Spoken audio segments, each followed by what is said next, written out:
بسم اللہ الرحمن الرحیم۔ ہمارے چینل کو دیکھنے اور سننے والوں محترم بہنوں اور بھائیوں، السلام علیکم ورحمۃ اللہ وبرکاتہ۔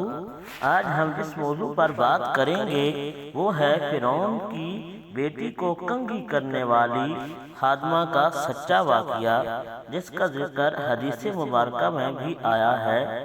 حدیث کا مفہوم ہے، حضرت عبداللہ بن عباس رضی اللہ تعالی عنہ سے مروی ہے کہ نبی کریم صلی اللہ تعالی علیہ وسلم فرماتے ہیں کہ شب معراج کی رات ایک مقام سے مجھے نہایت ہی اعلیٰ خوشبو کی مہک آنے لگی۔ میں نے کہا، اے جبرائیل، یہ کیسی اچھی خوشبو ہے؟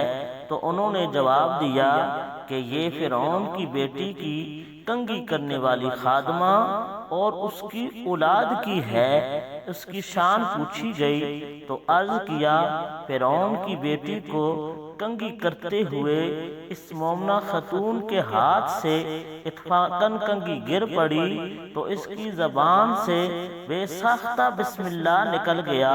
فرعون کی بیٹی نے کہا، اللہ تو میرا باپ ہے۔ اس خادمہ نے جواب دیا کہ نہیں، میرا اور تیرے باپ کا پروردگار اللہ ہے۔ فرعون کی بیٹی نے کہا، میں اس کی خبر اپنے باپ کو دے دوں گی۔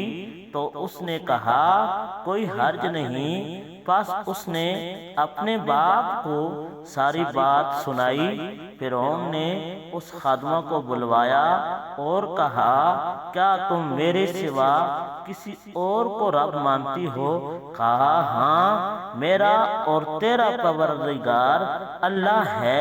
فرعون نے اسی وقت حکم دیا کہ تانبے کی گائے کو آگ میں تپایا جائے۔ جب وہ بالکل آگ جیسی ہو جائے تو پھر اسے اور اس کے بچوں کو ایک ایک کر کے اس میں ڈال دیا جائے۔ اس مومنہ عورت نے فرعون سے کہا، میری ایک درخواست ہے۔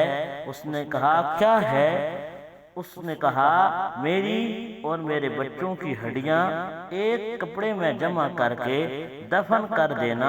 فرعون نے کہا، اچھا، تیرے کچھ حقوق ہمارے ذمہ ہیں، اس لیے یہ منظور ہے۔ بعد ازیں فرعون نے حکم دیا کہ ایک ایک کر کے اس کے بچوں کو آگ کی طرح تپتی ہوئی آگ میں ڈال دو۔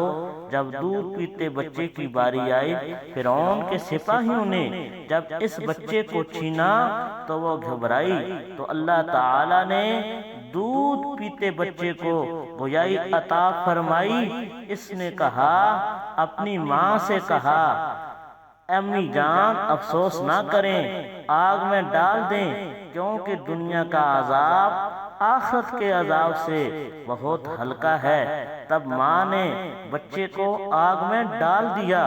ابن عباس رضی اللہ تعالی عنہما فرماتے ہیں کہ 4 چھوٹے بچوں نے بات کی، ان میں سے ایک فرعون کی بیٹی کی خادمہ کا بیٹا ہے۔